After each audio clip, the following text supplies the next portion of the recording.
All right. Next, Howard, I've got an option here for you. We have about 8 minutes before I really need to hand this over to Sean as our featured presenter. So I would like to offer you the opportunity to do your train trip now, or I can hold it for next meeting. Totally your choice. I think I can do it in 8. So let's go. Let's do it. Can you make me the host so I can share screen with the I sure can.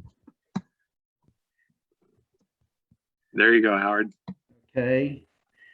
Let's see if I can make this work.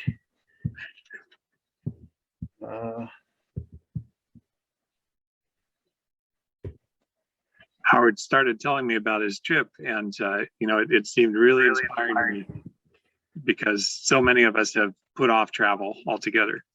So take it away, Howard. We've got your screen. Can you see something? Yes. Ready? Yep.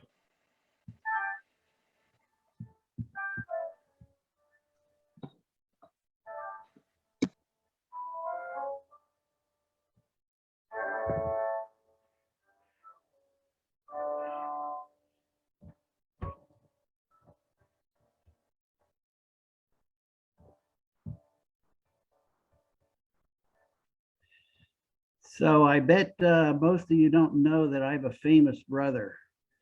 My younger brother, George, back in Somerset, New Jersey, playing the cathedral organ that's in his house. And he's a renowned J.S. Bach scholar. He's a professor at Rutgers. He's published many books on Bach. He's also been dean of the Graduate School of the Arts at Rutgers. So I haven't seen George for several years and wanted to go see him.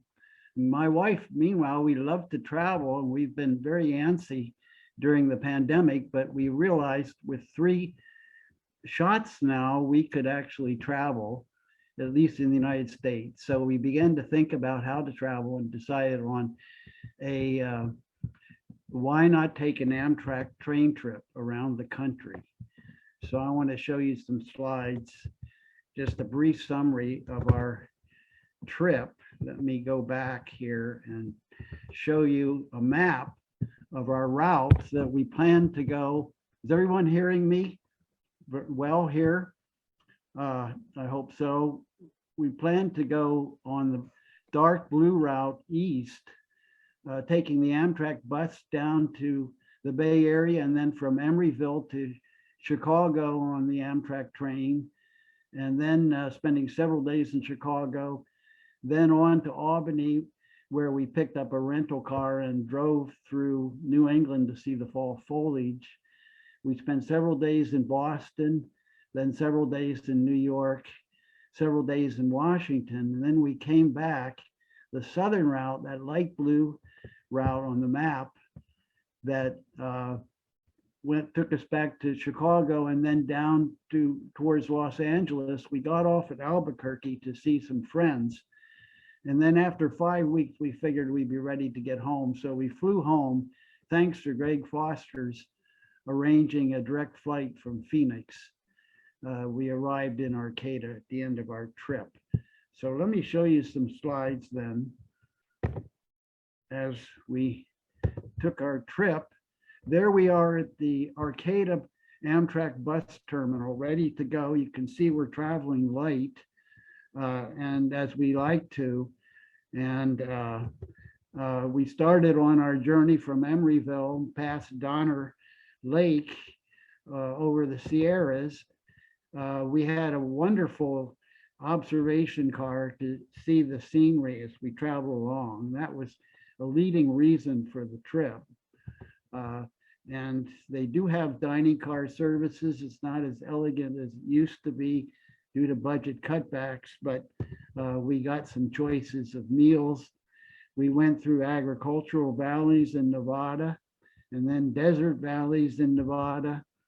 We began to hit some foothills of mountains as we moved past Nevada into Utah and then Colorado.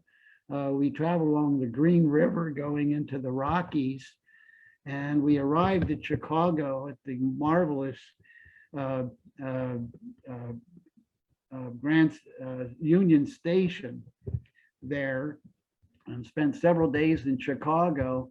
We were amazed at the skyscraper skyline, and their most recent architectural firm is led by a MacArthur genius female who designed this tallest building you see in this photograph.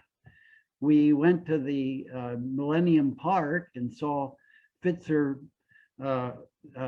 Stadium, and the Frank Gehry structure there, the architect.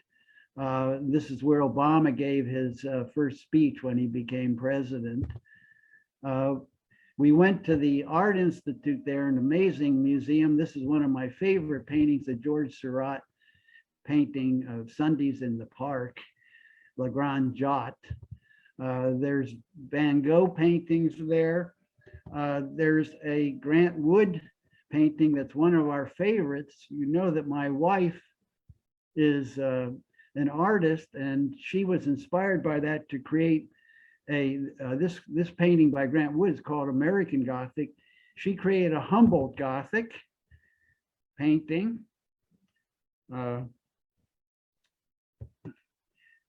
And we went to the famous Chicago Symphony. We had to show our vaccination cards to get in.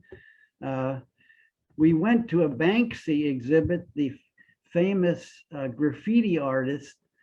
Is something peculiar about this painting to you? This was supposedly an ancient petrograph that was exhibited through a Banksy intervention. It was on the walls of the British Museum for 3 days before it was discovered as a hoax. I don't recall that they had shopping carts during ancient times. We also saw a Banksy girl with balloon that sold for £1 million at a Southby auction. And right after it sold, it self-destructed with a paper shredder that was embedded in the frame. And the new owner actually got the last laugh because he most recently sold it for 25 million, this destroyed painting for $25 million. We went to the White Sox game. The Cubs were not in town, but we saw a great baseball game. And then we went on to Albany, and when our rented car traveled through New England to see the fall foliage, we were a little early because of global warming. It's occurring later now. We did see colonial buildings in Maine and enjoyed lobster on the coast. Here we are at York on the Maine coastline, where we took a walk along the ocean. And then we arrived in Boston. My wife had arranged an Airbnb right in Beacon Hill. It was marvelous on this street, just a block away from Cambridge Avenue, which is one of the main streets in downtown Boston. And we took the Freedom Walk there to see the Constitution Hall and Paul Revere's building. And we went to the Commons, Boston Commons, to see the bench that was featured in Good Will Hunting in the famous scene between Will and his psychiatrist. We then went on to New York, where we took the High Line Walk, the elevated train route that's now been converted into a marvelous park. We also saw what's called Little Island. It's an artificial island off the southern tip of Manhattan that has, as you can see, varied elevation to it and lots of vegetation to simulate a kind of a mountainous walk for city folks. We loved the restaurants at the cities we went to. Here we are at a Spanish tapas restaurant in New York City, enjoying some creme brulee dessert. Finally, here in New York, I was able to visit my brother George and in his house. And we were aiming to go to where I grew up in Hershey, Pennsylvania. There's George again at his cathedral organ in his house. His wife is also a professional organist and professor at Bard. Now we traveled to Hershey, where I grew up, and nearby Gettysburg, where my relatives lived. This is the train station that the original train station that was there when Lincoln arrived for his Gettysburg address. And this is the Gettysburg Cemetery where my parents are buried. And up the hill there is the spot where Lincoln gave his Gettysburg address. Quite an amazing place to be buried. We went on to Washington, and a highlight there was the African American Museum, which we were very inspired to see. The top 3 floors are devoted to African American accomplishments, which are just numerous. And the bottom 3 floors that are underground, symbolically, are devoted to the history of slavery, the horrors of slavery, the 2 centuries of slavery and an additional century of segregation that they've gone through, which is very moving to see. A highlight of the upstairs was Chuck Berry's famous Cadillac. And then we took the train back to Albuquerque. There's prairie country in Kansas. And in Albuquerque, we visited some good friends of ours. And then finally back we went by plane. Actually, we had gone into the desert outside of Albuquerque to see the petroglyphs there. So that's it, Ian. And I can turn the Thank you very much, Howard. You know, I feel relaxed after that. You know, you usually travel kind of planning for it, and sometimes executing it stresses me out, and that's inspiring. You know, we've got things we could do and be okay out there, right? Yes. Thanks for sharing. You're welcome.